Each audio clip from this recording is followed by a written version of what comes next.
offense standpoint with the offensive line. I think they've only given up 1 sack so far, and the running game has been really consistent. It's just what's made that group, coming in. I think all 5 have played every game. Just what's made them so successful this year? What have you seen from those guys?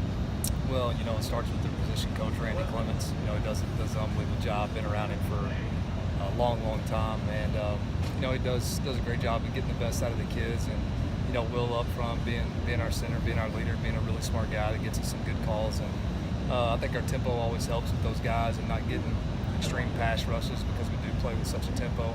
So it allows us to be able to stand back there and not give up sacks, but hopefully they keep playing the way they're playing really well. This week you go up against an East Carolina defense that is, I think they're at the top in pressure and sacks and stuff. So obviously a good challenge, but do you see anything from what East Carolina does that will affect how you guys do a lot this week, or what stands out from them defensively? Yeah, their defensive ends stand out. They're not the biggest guys. They're 6'1", 235 or so, but they can run. They're really fast. They're quick, and they're coachable. Defensively, those guys are coached really well. They're not giving up, many points really until last week, and not giving up any yards at all. So they're ranked high in that stat, and they just play really hard. That's the thing. Whenever you watch a team and you watch them defensively, is how hard the kids play, and they're definitely one of the teams that jump out as far as how hard they play. So we got our work cut out for us. That includes Harvey. Harvey's in that group, right? I don't know. Yes. Okay. It sounds maybe like a little bit of a silly question, but pretty much on every play, you call the play intending for this to be successful and score a touchdown. We talk about how quickly you guys score. Obviously, life doesn't work that way, but no. When you're calling these plays, is it strictly like, what am I going to call here to try to score on this play, or is it sometimes, is there a little bit of chess involved early in the game? You might be running things to set things up later on. Is that basically how it works? Yeah, everything to me is just situational as far as how I'm calling the game. Whether we got the lead, we don't have the lead, time on the clock, D&D, right. What certain players are playing, what personnel group going to have on the field, what the defensive personnel group can have. So there's so many things that go into just calling the play. Are we trying to call successful plays? Absolutely.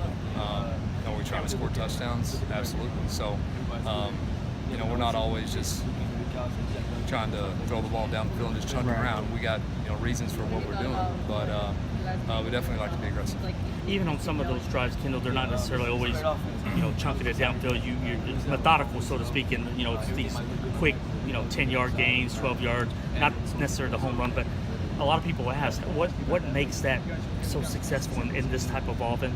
We haven't seen it in a long time in terms of being able to have those 2-minute or less drives. I think y'all have like 22 or so this year. Is there a method to the madness, so to speak, on how you guys do it? Do you have a clock in your head how you want to do that? Or? No, I think just you got good players and you put them in good positions to make plays, and they're making plays. And like I said, in fall camp, these kids are really eager, especially the receiver group, the running back group. They're guys that our quarterback. They're guys that want to prove themselves, and that hasn't changed. And so they're still wanting to prove themselves, and they'll carry that into this week. You guys have started to get some other receivers a few more reps. You're starting to see like Jeremy Singleton a little bit more now, a few more guys. What does it mean for those guys for later in the year, like a game maybe like the Texas Tech game? I'm assuming you guys, maybe if y'all would have had some more receivers, maybe y'all would have used a few more. Just like anywhere else on the field, depth creates, it is what it is. You got to work with it. But is it to the point now where you're starting to see a few of those younger receivers start to play their way onto the field a little more? Is that why we're seeing more opportunities for them? Yeah, Jeremy, it's one of the deals where he just kept looking good in practice. Mm-hmm. And, same thing in life. If you do well at your job, you get moved up. And so he's done well in practice, so he's gotten moved up and he's got a chance to get on the field and get in a couple sets because we trust him on the field. And he's been able to make plays in practice, so that should translate over to the game. So it's simply that. You go out there, you work really hard, you know what to do, you make plays, and you have opportunities, and hopefully those opportunities come into big plays on the big stage. Kendal, this is more from not being UHOC, just anywhere else.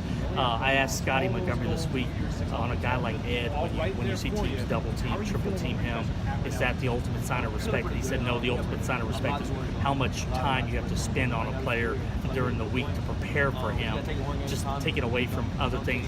When you were other places, did you have a guy that could maybe be comparable in terms of how much focus you have to put on one guy because of what he can do, how he can change what you do like Ed does? There has been at other positions. I don't think there's been a D lineman that's been as disruptive as him. Now, I've had to do, like Scotty's talking about, I have to do that during spring ball, and you have to game plan around him because you're trying to get things done, and he's just very disruptive. So Ed's Ed, and Ed's going to play really hard, and yeah, he's just going to get double teams. You're going to know where he's at, and I'm glad he's on our team. Are there times in practice or spring or anything like that where you get to honestly scheme against Ed? You know, I mean, is that how it works? See what I'm saying? In the game, obviously, you're scheming against an opponent. Right. Is there opportunities at some point during the year where you actually have to scheme against Ed? It wasn't this spring, just because we're trying to install the offense and get everything going. 2019 spring, he won't be here. So, So you got lucky. Didn't have that opportunity. Yeah. All right, man.